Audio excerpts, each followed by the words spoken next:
এটা হলো এবার নেক্সট পার্টটা। এবার আমরা মোটামুটি সাম্যাবস্থান বুঝে গেছি, সরল দোলগতি আর পর্যাবৃত্ত গতির মধ্যে পার্থক্য বুঝেছি, কিন্তু এবার এখান থেকে কথাটা এইখান থেকেই শুরু। পর্যায়বৃত্ত গতি আর দোলন গতি মধ্যে কিছু মিল আছে, কিছু অমিল আছে। তাহলে এই মিলটাকে আগে খোঁজা যাক, তারপরে অমিলটা তো আমরা অনেকটা দেখেই নিয়েছি, মিলটা দেখা যাক এবার কি। এটা সেটা ভাষায় পড়েছিলাম, একটা সময় অন্তর ঘটনাটার পুনরাবৃত্তি, মানে ঘটনাটা আবার নিজে রিপিট করবে বলা হয়েছিল। তো সেটাই দেখা যাক এবার।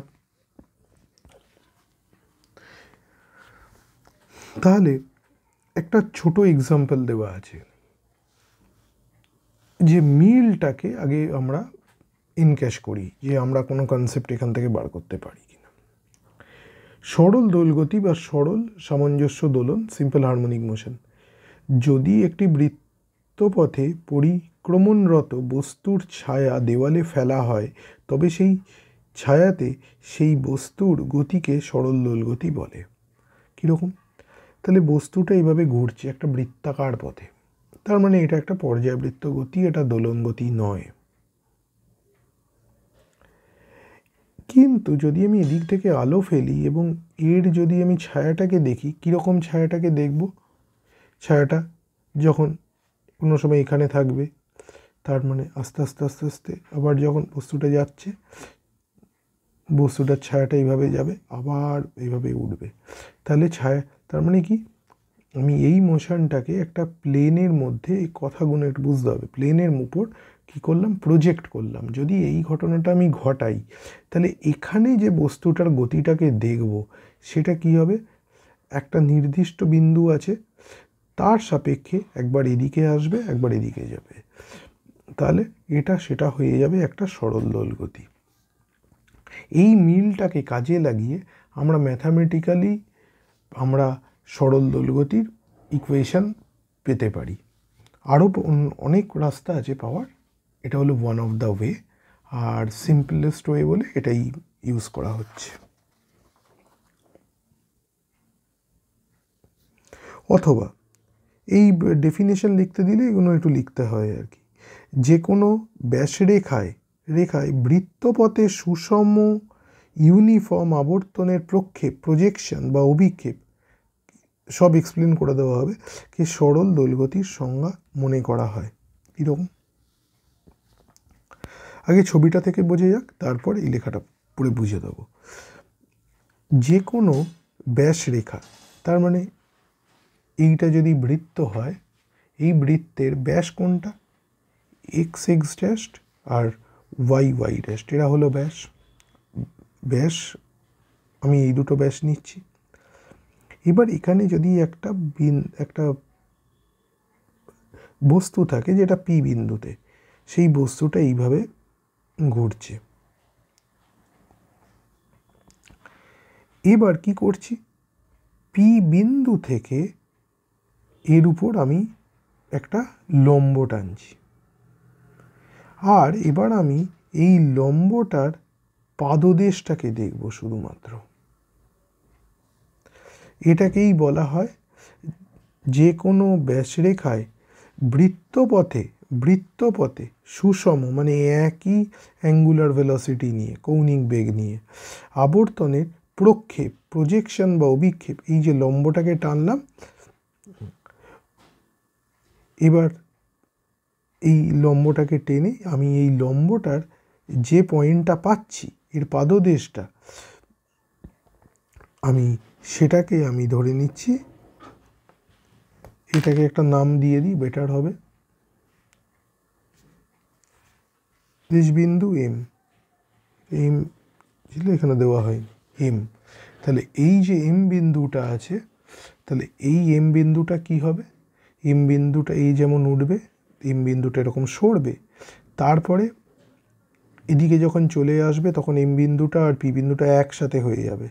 আবার এই যখন নিচে যাবে তাদের মধ্যে লম্বের দূরত্বটা বাড়বে, কিন্তু আমরা শুধু এম বিন্দুটাকে নিয়ে কনসেন্ট্রেট করছি, তাহলে এম বিন্দুটা আবার এদিকে আসবে, তার মানে এর মোশনটা এরকম হবে আর এর মোশনটা এরকম, পি পি বডিটা এরকম ঘুরবে আর এমটা এরকম অ্যালং দ্য অ্যাক্সিস এক্স ও এক্স ড্যাশ। সেটাই বলা আছে। মনে করা যাক বৃত্তপথে সুষম আবর্তনের কৌণিক বেগ ওমেগা, বৃত্তের ব্যাসার্ধ এ ও বৃত্তের কেন্দ্র ও কে মূল বিন্দু মনে করা যাক। সচল বিন্দু বৃত্তপথে আবর্তন করলে ওই বিন্দু থেকে এক্স ও এক্স ড্যাশ রেখায় টানা লম্বের পাদদেশ বিন্দু এম একটি দোলন নিষ্পন্ন করে। তার মানে আমি যদি এই অ্যাক্সিস এই ব্যাসটাকে দেখি, তাহলে পিটা যে ঘুরছে তার থেকে যে আমি লম্ব অঙ্কন করেছি তার পাদদেশটা যে একটা দোলন গতি সৃষ্টি করছে। এবার আমি অঙ্কে ঢুকছি। মনে করা যাক টি ইকুয়াল টু 0-তে একটি সচল বিন্দু P0, একটি সচল বিন্দু P0 বিন্দুতে ছিল। বিন্দুটির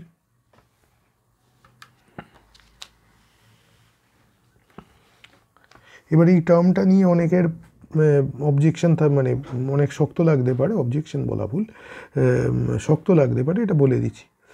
বামাবর্তে, তার মানে কি?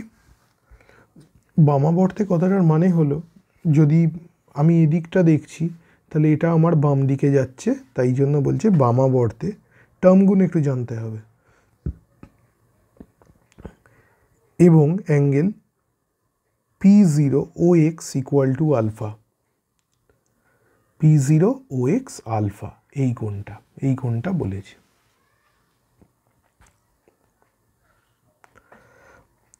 টি সময় সচল বিন্দুটি পিতে এলে টি সময় সচল বিন্দুটি কোথায় চলে গেল? এবার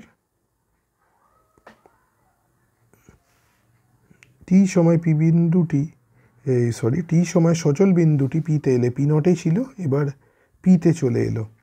এবার তার কৌণিক বেগ ওমেগা, তাহলে টি সময় গেছে, তাহলে টোটাল কোণ কত?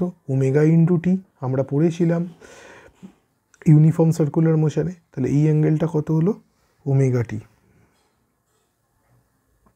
পিতে এলে তাহলে এক্স ও এক্স ড্যাশ রেখার উপর গতির অভিক্ষেপ ও এম।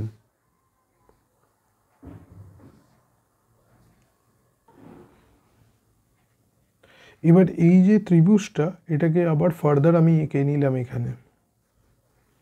তাহলে এই অ্যাঙ্গেলটা কত হলো? Omega t plus alpha, total অ্যাঙ্গেলটা। এবার আমি যখন এই আলোচনাটা শুরু করেছিলাম তখন কিছু কনসিডারেশনস নিয়েছিলাম। তাহলে বৃত্তের ব্যাসার্ধ এ, তাহলে এটা তো ব্যাসার্ধ, তাহলে এটা হলো এবার আমাকে বার করতে হবে এই ডিস্টেন্সটা এক্স। তাহলে আমি যদি এখানে কস ইউজ করি, তাহলে কস ইউজ করলে কি হবে? কস ওমেগা টি প্লাস আলফার অ্যাঙ্গেলটা, তাহলে বেস এক্স মানে ভূমি, আর অতিভুজ এ বা হাইপোটেনিউস এ, তাহলে এখান থেকে আমি পেয়ে যাব x equal to a cos omega t plus alpha. ও লেখার দরকার নেই, এটা লেখাটা এখানে আছেই, এটা বুঝতে পারবে, তাও বলে দিলাম একবার। এবার যদি এই ঘটনাটাই, এই একই পুরো প্রসেসটাকে, পুরো সেম প্রসেসটাকে আমি এক্স ও এক্স ড্যাশ না ব্যবহার করে যদি ওয়াই ও ওয়াই ড্যাশ ব্যবহার করতাম, তাহলে সিমিলারলি কি হতো? অ্যাঙ্গেলগুলো চেঞ্জ হতো, হয়ে আমি যেটা পেতাম, তাহলে আমি কি করতাম? আমি এইভাবে লাইনটা টানতাম তখন, আর এই ডিস্টেন্সটাকে মাপার চেষ্টা করতাম,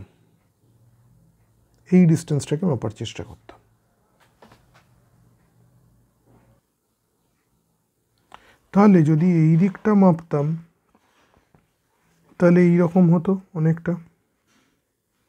তাহলে এই অ্যাঙ্গেলটা হতো 90 মাইনাস এইটা, আর এইটা তো এই থাকতো বটে, আর আমি এই ডিস্টেন্সটা বার করতে চাইছি ওয়াই। তাহলে এই ট্রায়াঙ্গেলে কি লিখতে পারি, cos of π/2 minus omega t plus alpha লিখতে পারি ইজ ইকুয়াল টু y/a। তাহলে এইটা কত হয়, এটা তো sine omega t plus alpha হয়ে যায় ইজ ইকুয়াল টু ওয়াই। তাহলে এ দিয়ে মাল্টিপ্লাইড হয়ে গেল। তাহলে তাহলে এইটা হলো তার ইকুয়েশন। তাহলে দুভাবেই এই গতিটাকে বর্ণনা করা যায়, কসকে ব্যবহার করে বা সাইনকে ব্যবহার করে। তাহলে আমরা দেখলাম সাইন বা কোসাইন ব্যবহার করে আমরা এই গতিটাকে বোঝাতে পারি।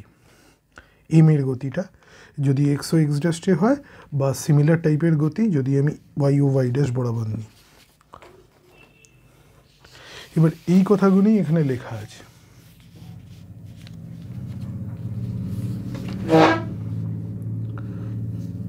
অর্থাৎ যদি পি বিন্দু থেকে এক্স ওয়াই ও ওয়াই ড্যাশের উপর যদি লম্ব বিক্ষেপের সরণ সরল দোলগতি সম্পন্ন করে,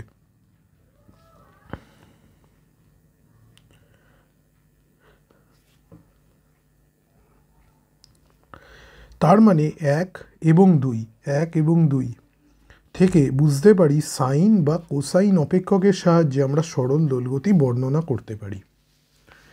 যা বলা হয়ে গেছে এখানে। এবার এইটা হলো মোস্ট ইম্পর্টেন্ট পার্ট, যেটা মনে রাখতে হবে, কোশ্চেন করতে হেল্প হবে।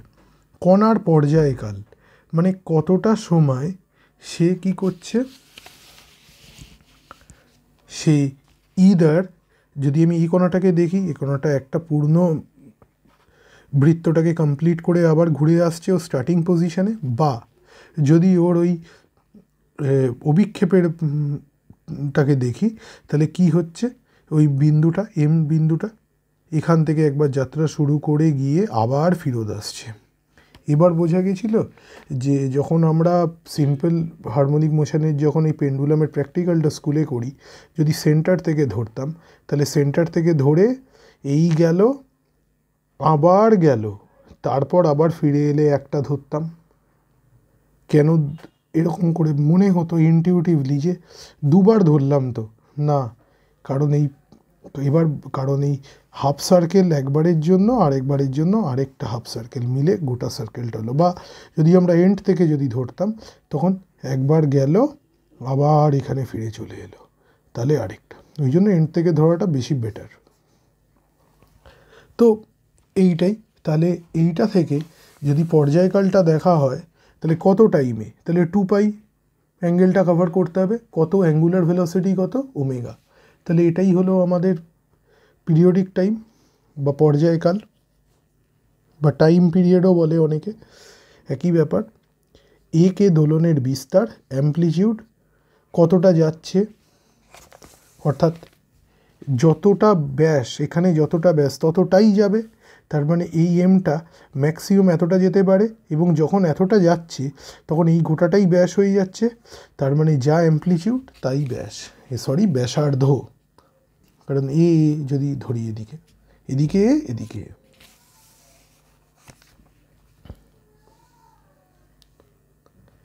আর ওমেগা টি প্লাস আলফা কোণকে দশা কোণ বা ফেজ অ্যাঙ্গেল বলে, এবং আলফা কোণকে আদি দশা ইনিশিয়াল ফেজ বা ইপক বলা হয়। অর্থাৎ যখন যাত্রাও শুরু করেছিল অলরেডি আলফা কোণ হয়েছিল, ওই জন্য ওটাকে ইনিশিয়াল ফেজ বা ইপক বলা হয়। গতির পূর্ণাঙ্গ বর্ণনার জন্য এই 3টে রাশি দরকার হবে। দেখা যাক একটা এক্সাম্পল দিয়ে এই ব্যাপারটাকে ভালো করে বোঝা যাক। এই টাইপের অঙ্ক খুবই আসে। একটা সরল দোলগতির সমীকরণ দিয়ে দিয়েছে, বলছে এর বিস্তার কত হবে। তাহলে আমরা এটাকে কম্পেয়ার কার সাথে করতে পারি,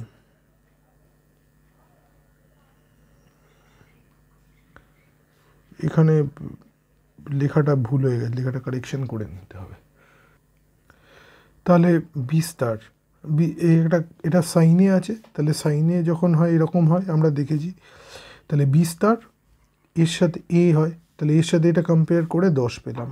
পর্যায়কাল টি = 2π/ω, তাহলে আগে ওমেগার ভ্যালুটা বার করি, এটার সাথে এটা কম্পেয়ার করি। তাহলে টি এর সাথে যে আছে সেটা হলো ওমেগা, তাহলে 2π/ω ক্যালকুলেট করলাম। প্রারম্ভিক দশা তার মানে কি, যেটা এর সাথে অ্যাডিশন হয়ে থাকে এই আলফাটা, অনেক জায়গায় ফাই লেখা থাকে, তাই ফাই লিখেছি, এটা আলফা করে দিচ্ছি, অসুবিধা নেই। তাহলে যেটা এটা থাকছে, সাইনটা কিন্তু খুবই ইম্পর্টেন্ট, সাইনটা নিতে হবে, কারণ সাইনটা ডিনোট করছে কোন দিকে আছে অ্যাক্সিসে। এটা আমরা পরে আবার দেখব কিভাবে আমরা এটাকে ক্যালকুলেট করি। আর একটা যদি বলতো দশা কোণ, তাহলে কিন্তু গোটাটাই নিতে হতো। এবার ওইটা তো ওইভাবে দেয় না, নির্দিষ্ট কোনো সময় দিত হয়তো, সেই সময়টা মেন যেখানে বসিয়ে করতে হতো, পরে করা হয়েছে এটা যদিও। এবার এটা অলরেডি যেটা বলা হয়েছিল সেটাই ম্যাথামেটিক্যালি লেখা হচ্ছে। পূর্বের আলোচনায় সরল গতি সম্পর্কে ধারণা করা গেলেও গতিবিজ্ঞান অনুসারে সরল দোলগতির সংজ্ঞা দিতে গেলে যে বলের ক্রিয়ায় সরল দোলগতি হয় সেই বলের সাহায্য নিতে হবে। যেটা আমরা আলোচনা করেছিলাম যখন আমরা রাফে লিখে দেখিয়েছিলাম F equal to K x হচ্ছে, ভেক্টর মাইনাস কে এক্স হচ্ছে রাদার, তা ভেক্টোরিয়ালি যদি বলি, তাহলে এই যে লেখাটা আমরা যে লিখেছিলাম তখন আমরা বলটার হেল্প নিতে হয়েছিল। তাহলে বলটা যে বলের জন্য এই সরল দোলগতিটা হচ্ছে সেটাই আমরা একটা স্প্রিং ব্লক সিস্টেমের জন্য দেখব। এটা অলরেডি বোঝানো আছে, আর একটু মানে আরও কংক্রিটভাবে সিম্বলগুলো স্পেসিফিকেশন করে বলা হয়েছে। একটি ব্লক স্প্রিং সংস্থার গতি পর্যবেক্ষণ করলে দেখব এক্স নট হলো এই সংস্থাটির সাম্যাবস্থান, এইখানে এই লাইনটা যেটা ডিনোট করছে। মানে মনে করি x one minus x not equal to x, তাহলে এটাকে কিছুটা টেনে নেওয়ার জন্য এই পজিশানে এলো, নতুন পজিশান এক্স ওয়ান হলো, এটা x equal two x one. তাহলে এই দুটোর মধ্যে বিয়োগফল হলো এক্স। মড নিলাম কেন? কারণ এই এক্স ওয়ানটা এদিকে না হয়তো এদিকেও হতে পারে, তখন এক্স ওয়ানটা কিন্তু কমে যাবে, কারণ এটা যদি অরিজিন হয়, এটা যদি আমার এক্স অ্যাক্সিস হয়, তাহলে এই মানটা কম, এই মানটা বেশি, এই মানটা আরও বেশি। তাহলে আমি দেখব চেঞ্জটা, তার মানে আমি শুধু চেঞ্জটা নেব, মানে which ever greater comes first, বড়টা থেকে ছোটোটা বিয়োগ করে জাস্ট ডিফারেন্সটা নেব, বা আমি ডিফারেন্সটা নিয়ে সে তার পরম মানটা নেব, যা যেভাবেই বলি না কেন। সেটা যদি এক্স হয়, অর্থাৎ সাম্যাবস্থান থেকে এক্স দূরত্বে বস্তুটির সরণ ঘটালে বস্তুটি আবার এক্স নট অবস্থানে আসতে চাইবে, সরণ যেদিকে ঘটাই না কেন। একই কথা, এদিকে নিই বা এদিকে নিই, এখানে আসতে চাইবে। আবার আমরা এটাও জানি যে বস্তুটিকে এক্স নট সাম্যাবস্থান থেকে যত বেশি সরণ দেওয়া যাবে, তা পজিটিভ এক্স অক্ষ বরাবরই বা নেগেটিভ এক্স অক্ষ বরাবরই হোক না কেন, বস্তুটি তত বেশি বল অনুভব করবে সাম্যাবস্থানে ফেরার জন্য। সবই বলা হয়েছে, যত বেশি এটাকে টেনে ছেড়ে দেবো তত তাড়াতাড়ি যাবে, একইভাবে যত বেশি কম্প্রেস করবো তত তাড়াতাড়ি আসবে। অর্থাৎ কোনো কণার উপর ক্রিয়াশীল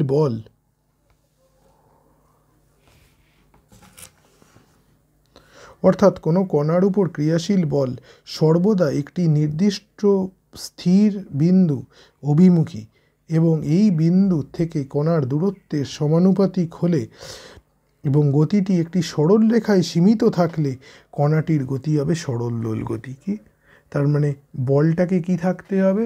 বলটা প্রপোর্শনাল হতে হবে ইকুইলিব্রিয়াম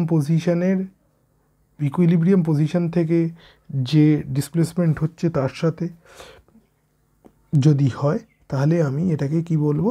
আমি এটাকে সরল দোলগতি বলবো। এই প্রকার বলকে বলা হয় প্রত্যানয়ক বল বা রেস্টোরিং ফোর্স বলা হয়, আগে যেটা বলা হলো। সংক্ষেপে সরণের সমানুপাতিক প্রত্যানয়ক বলের ক্রিয়ায় গতি সরল দোলগতি।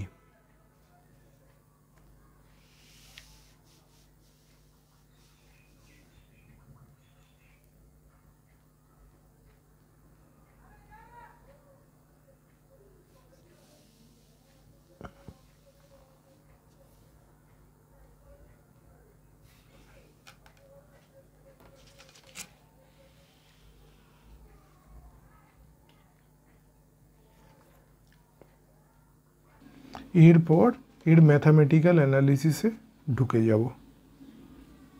যা ফিজিক্স বোঝাচ্ছিল যা আমরা বুঝে ফেলেছি, আর কিছু নেই। এবার বুঝতে হবে ম্যাথামেটিক্যালি, এবার ফিজিক্সটাকে পুরোপুরিভাবে রিলেট করতে হবে।